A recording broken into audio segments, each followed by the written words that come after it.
পাতার লেয়ারযুক্ত মুচমুচে পকোড়া গরম গরম ভাত ডালের সঙ্গে কিন্তু বেশ লাগবে। নমস্কার বন্ধুরা, কাজল ভিলেজ কিচেনে সকলকে স্বাগত জানাই। রোজকার মতো আজও রান্নাঘরে চলে এলাম। আজকের রেসিপি একদম চমক আছে, তার জন্য প্লিজ প্রথম থেকে লাস্ট পর্যন্ত ভিডিওটি দেখতে থাকুন, আশা করছি বেশ ভালো লাগবে। তার জন্য এখানে আমি কয়েকটা ডাল আর চাল ভিজিয়ে রেখেছি। এখানে নিয়ে নিয়েছি ছোলার ডাল, আর এখানে মুগের ডাল, আর বেশ কিছুটা এক মুঠো মতো গোবিন্দভোগ চাল। আজকে যে রেসিপিটা করব, এতে করে কিন্তু যেমন মুচমুচে হবে তেমন কিন্তু খাস্তা হবে, খেতে কিন্তু দুর্দান্ত হবে। চাইলে তোমরা কিন্তু এটা নিরামিষ দিনেও এরকমভাবে করে নিতে পারো, অথবা মুসুর ডাল দিয়েও করে নিতে পারো। এবার আমি এই ডালটাকে 4 ঘন্টা সকাল থেকে ভিজিয়ে রেখেছিলাম, জল ধুয়ে ভালো করে পরিষ্কার করে নিয়েছি। নেব এখানে একটা মিক্সিং জারের মধ্যে সমস্তটা দিয়ে দেব এখানে 4টে কাঁচা লঙ্কা, ঝালটা আপনারা আপনাদের মাপ মতোই দেবেন। আর দেব এখানে 4 টুকরো থেকে 6 টুকরো মতো আদা দিয়ে মিক্সিং জারে ঢাকা দিয়ে ভালো করে বেটে নেব। মিক্সিতে দিয়ে খুব ভালো করে এটাকে বেটে নিয়েছি। বাটাটা ঠিক এরকমই হবে। এতে আমি 2 চামচের মতো জল দিয়ে বেটেছি। এবারে আমি এখানে একটা বাটি নিয়ে নিলাম, এই বাটির মধ্যে সমস্তটাই ঢেলে নেব। এবারে এই ডাল বাটার মধ্যে কিছু উপকরণ দিয়ে দেব। আমি এখানে যেহেতু ছোলার ডাল ব্যবহার করেছি, তাই জন্য আর এক্সট্রা করে বেসন দিলাম না। তোমরা চাইলে কিন্তু এখানে ছোলার ডালের পরিবর্তে বেসন দিয়ে দেবে, তাহলে কিন্তু খেতে আরও ভালো হবে। তো ডাল বাটাটা বেশি ভালো হবে।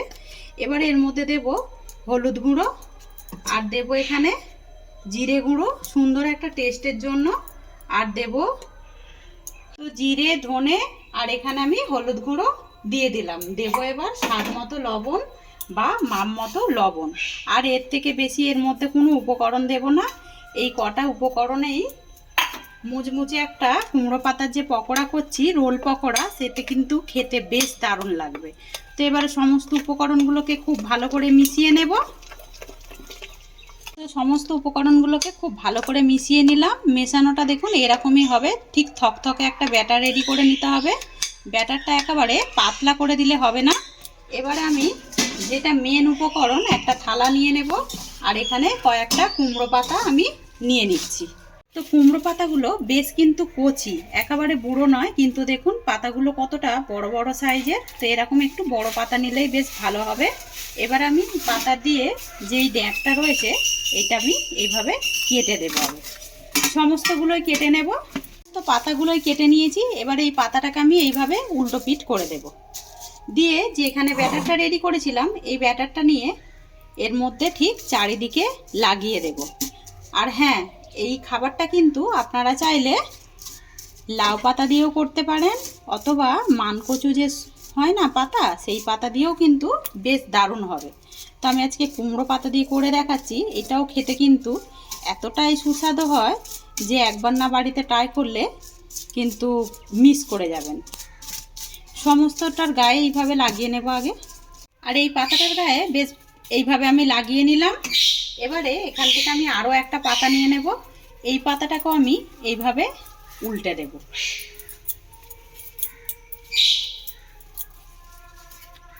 ঠিক এইভাবেই দিয়ে দেব। দিয়ে আমি এর উপরে আবারও দিয়ে দেব যে ব্যাটারটা রেডি করলাম, এই ব্যাটারটাকে আমি এই পাতাটারও গায়ে একইভাবে লাগিয়ে দিলাম। এবারে আরও একটা এর উপর থেকে পাতা দিয়ে দেব, এইটার গায়েও ঠিক সেমভাবেই লাগিয়ে নেব। পাতার গায়ে কিন্তু লাগিয়ে নিলাম। এর মধ্যে আমি 3টে পাতা দিয়েছি ওপরে ওপরে। এবারে এইটাকে এই কোণে নিয়ে এসে মুড়ে দেবো আগে, আর এইটাকে এই কোণে। এবারে আমি এই নিচের দিকটা থেকে নিয়ে এসে এইভাবে মুড়ে দেব। এই মোড়াটার মধ্যেও কিন্তু একটা কায়দা রয়েছে। এই মোড়াটা যদি এইভাবে সুন্দর করে মোড়েন, তাতে করে কিন্তু রোলটা খুব সুন্দর আসবে। এবার আমি এই সাইড থেকে এইভাবে আমি আগে মুড়ে নেব। আর অপর দিকে দেখুন মিঠু কিরকম মা মা করে ডাকছে।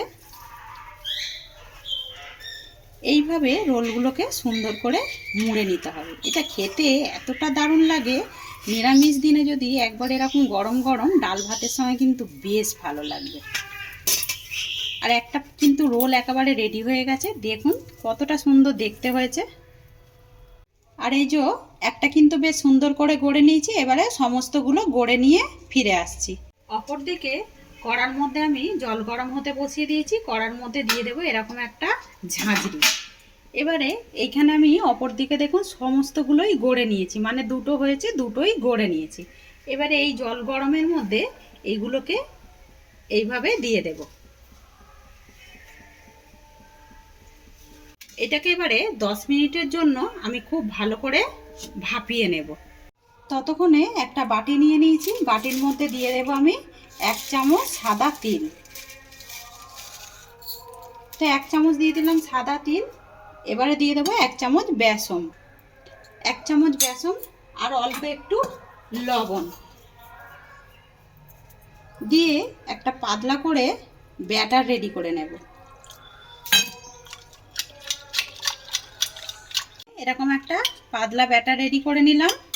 এবারে এটাকে ততক্ষণ সাইডে রেখে দেব। 10 মিনিট রান্না করার পরেও আমি গ্যাসটাকে অফ করে এটাকে বেশ ভালো করে ওর মধ্যেই রেখে ঠান্ডা করে নিয়েছি। আর কতটা সুন্দরভাবে হয়েছে দেখুন, একেবারে কিন্তু ভাপে সিদ্ধ হয়ে গেছে। এবারে এটাকে আমি নাবিয়ে নেব। এইগুলোকে একটা আমি থালার মধ্যে নাবিয়ে নিলাম। এবারে একটা ছুরি নিয়ে নেব, ছুরি দিয়ে আমি ঠিক সুন্দর করে এগুলোকে পিস পিস করে একদম কেটে নেব।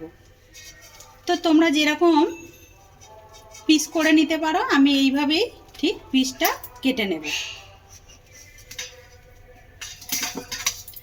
আর পিসগুলো কতটা সুন্দর দেখতে হয়েছে দেখুন, কতটা লেয়ার যুক্ত হয়েছে।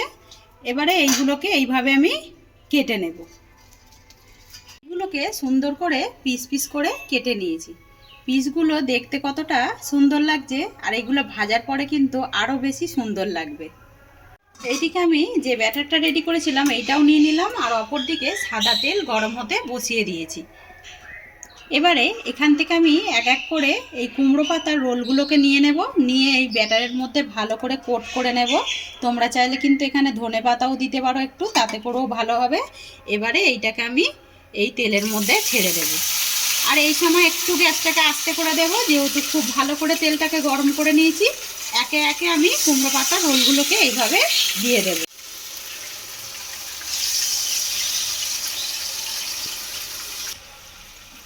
আর বেশ অনেকগুলোই কড়ার মধ্যে রোল ধরেছে, আমি অনেকগুলোই ভাজার জন্য বসিয়ে দিয়েছি। যখন এক পিঠটা হয়ে যাবে তখন অপর পিঠটা এইভাবে উল্টে দেব।